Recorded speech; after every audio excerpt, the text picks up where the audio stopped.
This is Cerebral Cinema. Movies of the mind. Cerebral Cinema and the WON Radio Network present to you Superwoman. Yes, Superwoman, the dynamic crime fighter. Superwoman, the champion of justice. Superwoman, who in truth is mild-mannered Chicago news reporter Emily Nesbacher.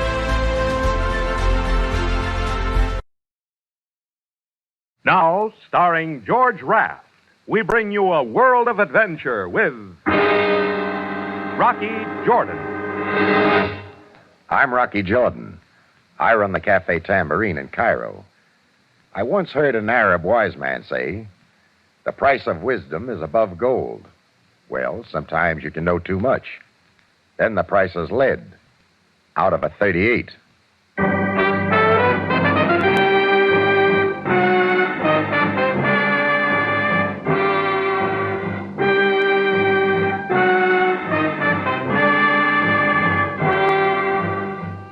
The Cafe Tambourine, crowded with tourists, camel drivers, women, cheats, forgotten men down on their luck, the lonely and the lost. For this is Cairo, gateway to the ancient East, where modern adventure and intrigue unfold against a backdrop of antiquity.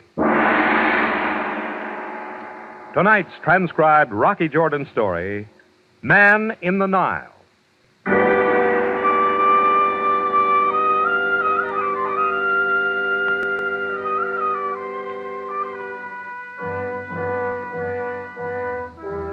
Hi, I'm Chris. I fix the drinks here at the Tambourine. Yeah, and speaking of drinks, I remember the time The Rock himself took a hand in mixing the biggest martini you ever saw. And brother, when I say big, I mean big. I remember the night it happened. It was one of those dark, moonless nights. A low haze clinging to the river. And in the middle of it all, chugging along cautiously, a small boat. How much longer before we get back to Cairo, Hassan? A half hour, possibly. I do not dare go faster, Jordan Bay. The poor visibility. Yeah, we better be careful. This load of gin and vermouth we have on board set me back $5,000. Listen. This I had feared. A speedboat, Jordan Bay. I tremble when they are on the river. I had better warn him. Here, I'll do that. You stay with the wheel. Sounds like he's over that way. I will turn for shore. Look out, Hassan. There he is. Hey! Coming right at us. Jump, Hassan, jump.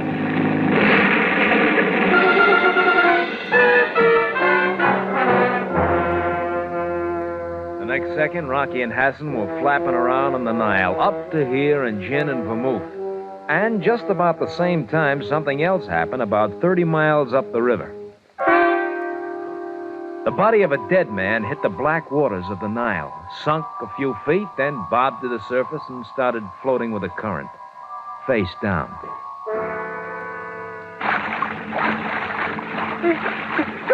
Jordan Bay! Help me! Help me! Okay, Hassan. Take it easy. You all right?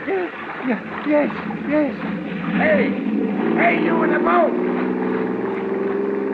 How do you like that? The dirty rat's pulling away. He's not even going to pick us up.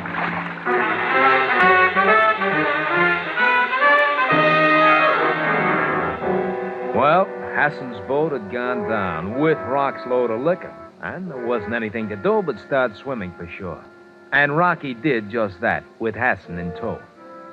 An hour later, Rocky filled in the Cairo port authorities about what had happened, and then he headed back to the cafe. And the next day, Rocky had a phone call from a guy who ran a boat shop, and it sent him down to the docks. I think this is the boat you are interested in finding. Yeah. This looks like the one that rammed us. Who brought it in? A most beautiful young lady. She told me to make all necessary repairs and gave me 100 pounds in advance. 50 to fix the boat and 50 to keep your mouth shut. Exactly. And for another 10, you'll open it. Here. Her name is Karen Andresen. She resides at the Victoria apartment. Rock put in a call to the police and started for the Victoria apartments. Meanwhile, up the river, the man in the Nile floated downstream. He was a big man with cropped hair. His passport said Ed Fredericks, American. Occupation, newspaper correspondent. The bullet hole was in his chest.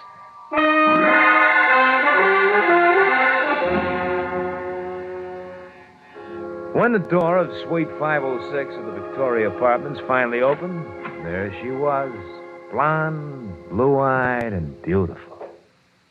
Yes? What is it? The name's Jordan, Miss Andresen. Rocky Jordan. Oh? Oh, we've got business to talk over. I just found your speedboat. My boat? The one you were using last night on the river when you rammed into me. What are you talking about, Mr. Jordan? What is it, my dear? We have a visitor, Karen. How do you do? Uncle Nils, this is Mr. Jordan. Nils Hegström, sir. How do you do? Jordan. Oh, yes, the morning newspapers. There was an accident on the river last night. A boat was sunk. With $5,000 worth of my liquor aboard. That's why I'm here. But why, Mr. Jordan? He is accusing me of sinking his boat. I wasn't even on the river last night. You know I wasn't, Uncle Nils, don't you? Don't you?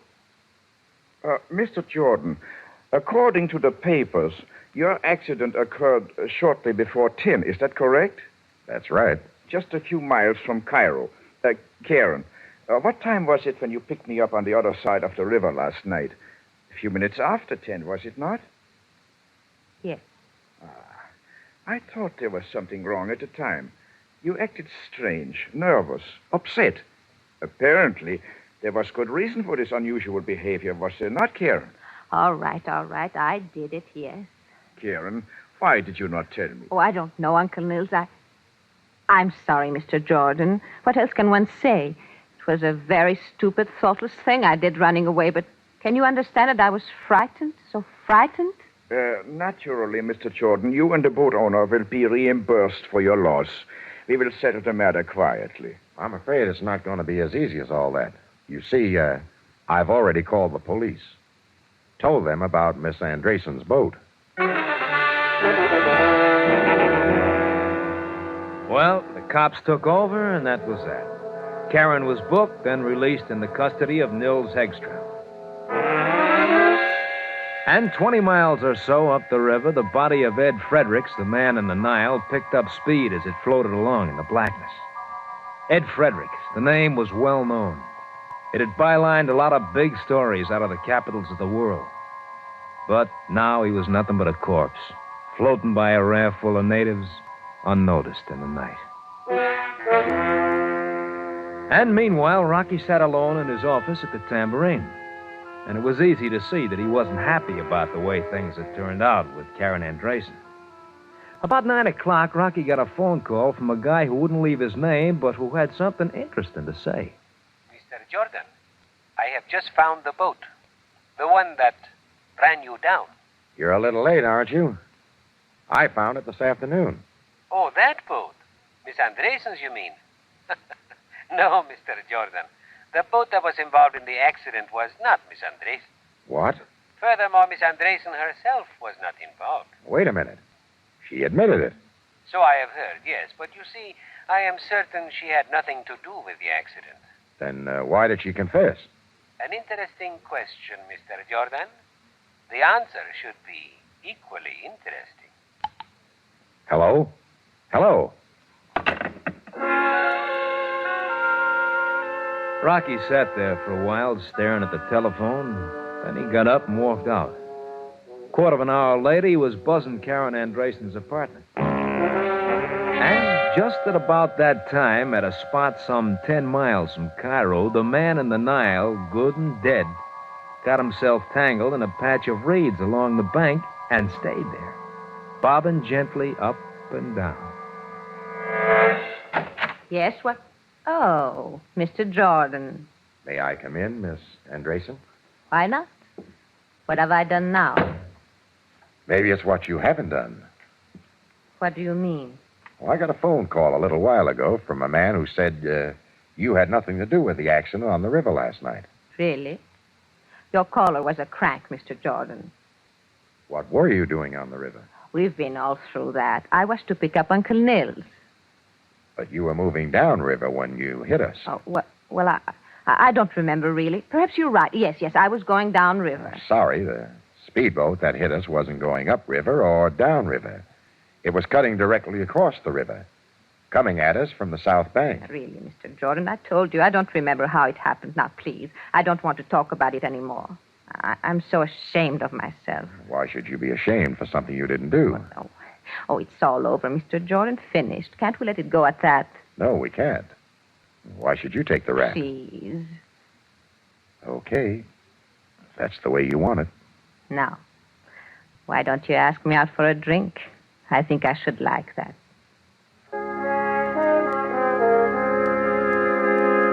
Well, that's the way it all started between Rocky and Karen over a couple of scotch and sodas at a quiet little bar with soft lights and music. By the time the Rock left Karen that night, it was pretty clear that they were more than a little interested in each other. They picked up again the next day, a late breakfast on the sun-drenched terrace of the Villa Montoya overlooking the Nile. Then they went out to Gazera, the racetrack. Oh, Rocky, what happened to our long shot? You can't win them all, Karen. We haven't won a race yet. That's your fault. How can you expect the guy to concentrate on picking the right pony when you're around? Looking so beautiful.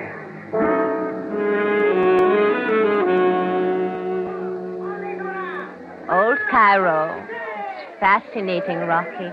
I've never been here before. We've only started, Karen. There are a lot of things to see. A lot more things to do. Oh, not getting tired, are you? Of course not. I'm having a wonderful time.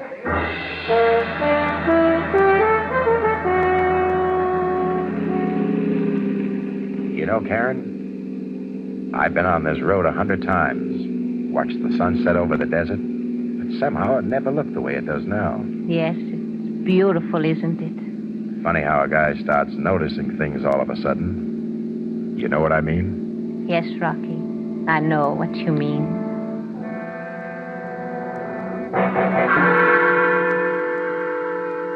Well, just about the time that Rocky and Karen got back to Cairo, 10 miles away, a kid was poking along the river's edge, and he spotted something in a patch of reeds. He moved closer, and that's when he spotted the body in the water. The kid whirled around, took off on the double to find a phone, and start the police off on a murder investigation. Around 2 that morning, Rocky and Karen wound up at the door of her apartment. I've had a wonderful, wonderful evening, Rocky. Too bad it has to end so soon. It's very late.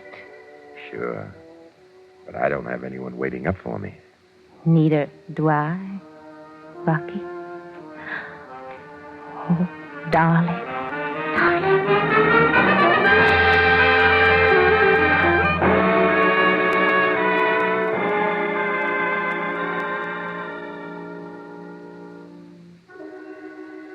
When Rocky stepped out of the Victoria apartments and started down the street, a car pulled up at the curb alongside him. Oh, Mr. Jordan. Mr. Jordan. Yeah, what's on your mind? We have never met, Mr. Jordan. My name is Anton Mitescu. I think we have met. Only it was over the telephone, right? Correct? You've been trailing me all day. A charming couple, you and Miss Andresen. Yes, she's the most beautiful woman. Most beautiful. But also, I think, a murderess. What? For further details, Mr. Jordan, I suggest you consult your local newspaper. Good night.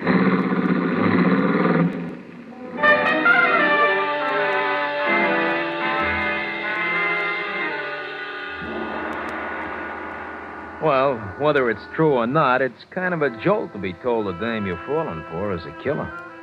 The Rock headed back to the Tambourine. On the way, he bought a paper, and that's when he read all about the killing of Ed Fredericks, the famous international correspondent. The guy who'd been floating in the Nile. The next day, Rocky and Karen picked up where they'd left off.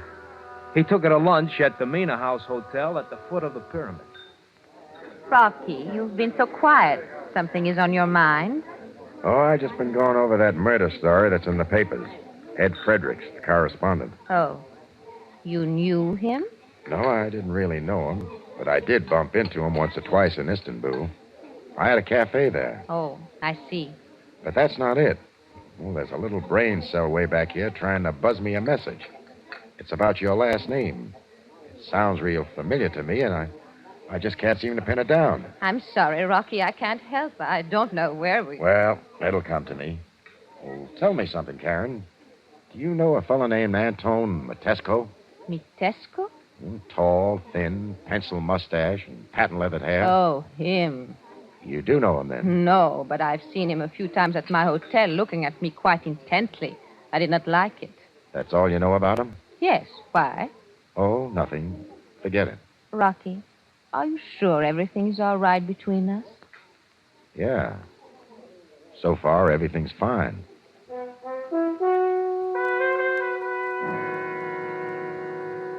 After Rock took Karen back to a hotel that afternoon, he wandered into the offices of the Cairo Times and looked up an Egyptian encyclopedia named Joseph Yemo.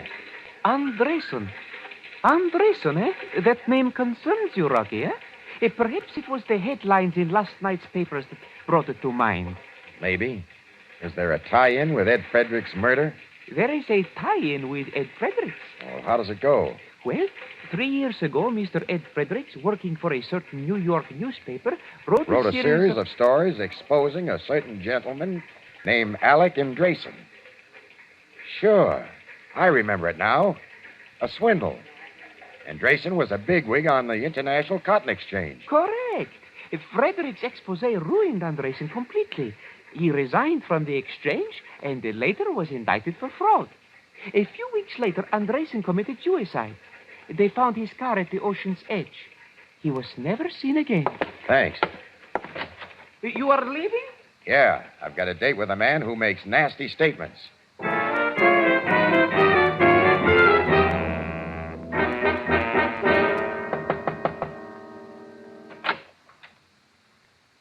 Hello, Matesco. Ah, Mr. Jordan. You have sought me out. It wasn't hard. You left a pretty good trail. But of course, I wanted you to be able to find me with little difficulty when you found the need. Come in. What have you got on Karen Andresen?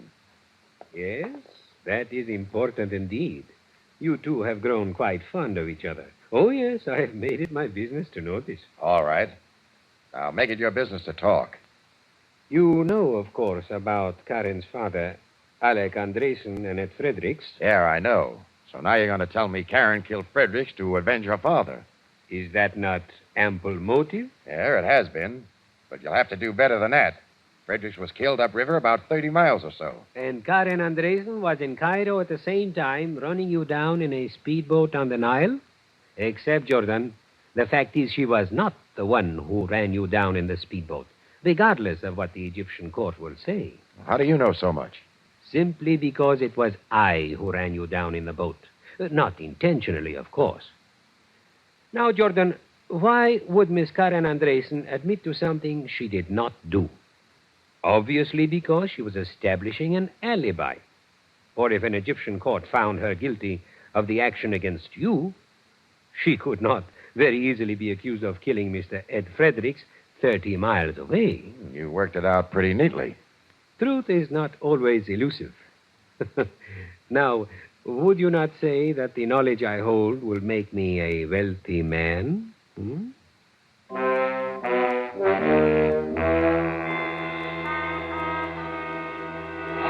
All right, Rocky.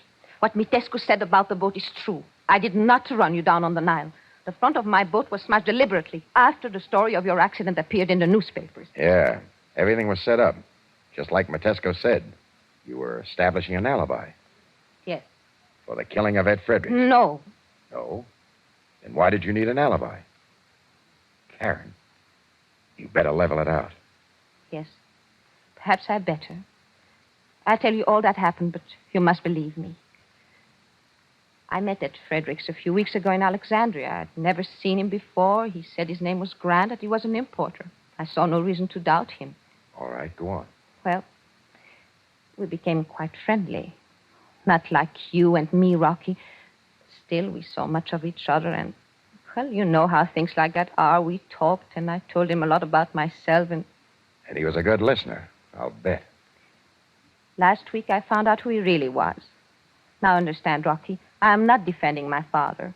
What he did at the cotton exchange was wrong, but how could I be expected to turn against a man who had been so kind and loving to me for as long as I could remember? Well, that figures. Keep it going. So, there was Ed Fredericks, taking me out, dining with me, dancing with me, lying to me, using me to get information, kissing me. Well, how would you feel? Just as I did, I think. Angry and ashamed. That's when I did a foolish thing. I bought a gun. What was that for? To prevent Fredericks from reopening the whole business about my father. Even if you had to kill him? That must have been what was in my mind. On the way to Fredericks' house in Riga, I became frightened at what my anger would drive me to do. I threw the gun in the river and went on to Fredericks' house without it, to plead with him to forget this long-forgotten happening. When I got there, I found him dead. I'm still with you. I became terrified. I had bought a gun. I had a motive. I feared I had been seen going into his house. I came back to Cairo, told Uncle Nils what had happened, and he helped me set up the alibi after reading about your mishap in the newspapers. Yeah. Take the rap on a light charge to clear yourself of a serious one. Yes, Rocky. Well, that is it. You believe me, don't you? Rocky, I knew you would. But there's still the matter of Frederick's killer. Yes. Karen, are you sure there's not something else you want to tell me? No, Rocky. I told you everything. Okay. I think you ought to go down to police headquarters and tell Captain Sabaya just what you told me. But, Rocky, what... Afraid to? No, I'm not afraid. Come on. I'll take you down.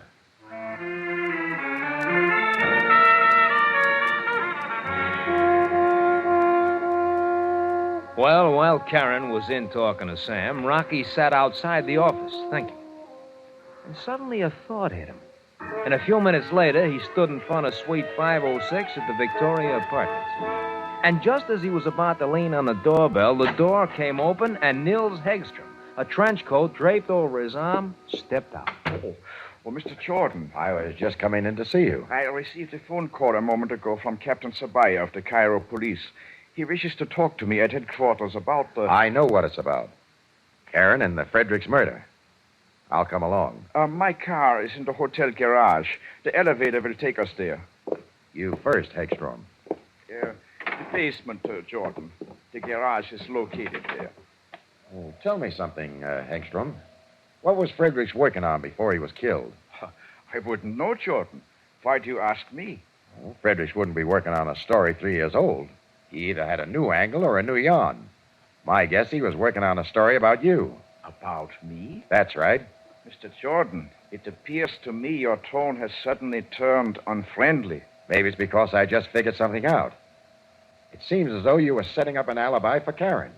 What you really were doing was setting up an alibi for yourself. If you were in Cairo across the Nile, when Karen picked you up in that boat, you couldn't very well be accused of killing Fredericks 30 miles away. No, I could not. Well, when we get to headquarters, you better be ready to answer a very important question. Where were you when Fredericks was killed? A question it would be difficult for me to answer. I'm not surprised. The garage, Jordan. You first this time. I'd rather follow you. Jordan, this is a gun in my coat pocket. Now, into the garage, please. Okay. What happens now? My car is over there, Jordan. That sedan. Move, please.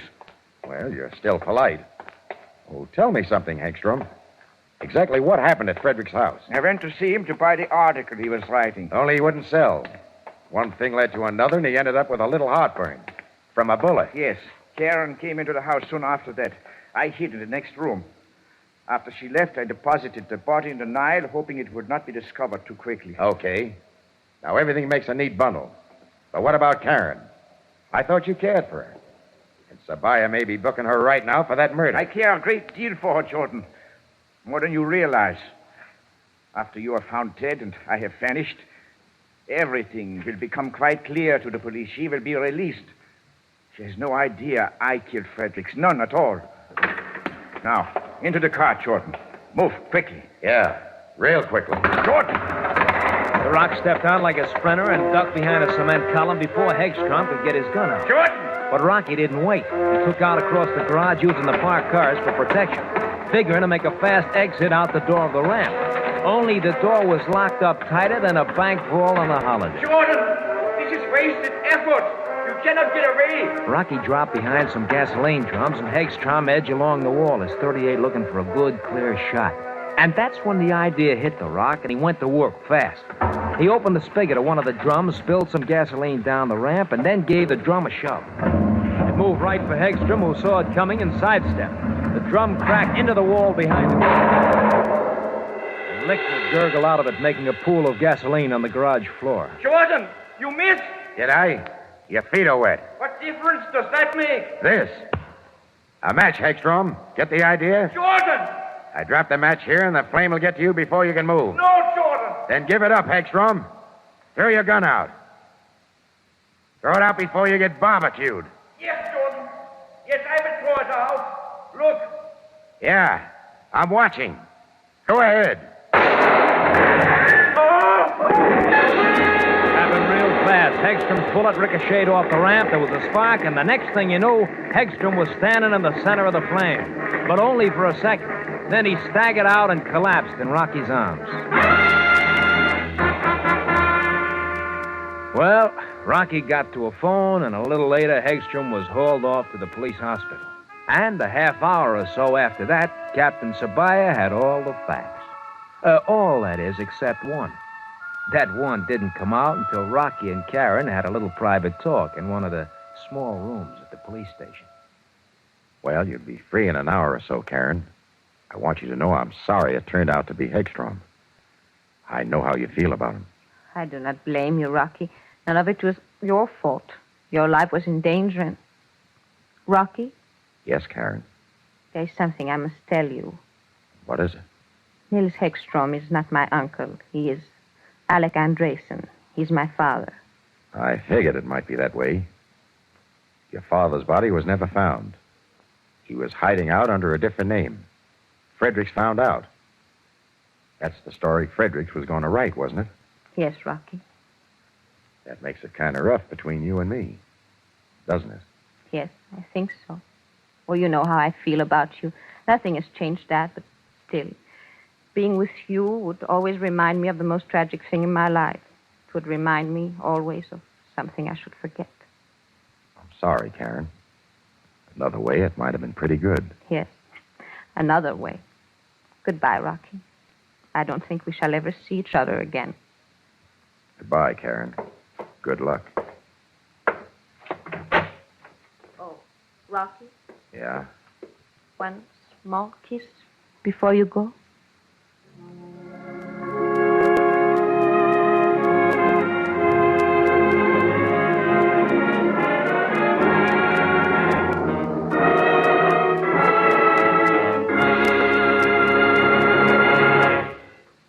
Our star, Mr. George Raft, returns in just a moment.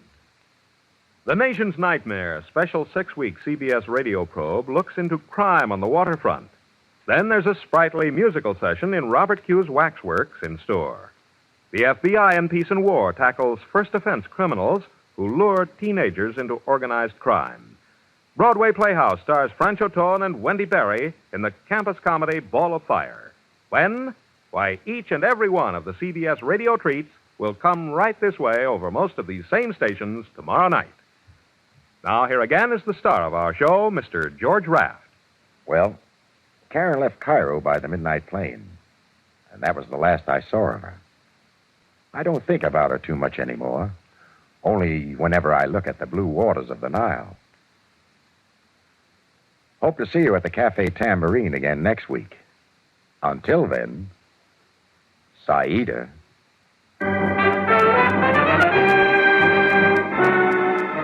Rocky Jordan stars Mr. George Raft with Anthony Barrett as Chris. Also heard in tonight's cast were Jay Novello, Byron Kane, Gladys Holland, Ted Von Eltz, and Donald Morrison. Our original music is composed and conducted by Richard Arant. Production and direction by Cliff Howell. Rocky Jordan is written by Larry Roman and Adrian Jondo. Joe Walters speaking. This transcribed program came to you over the CBS Radio Network.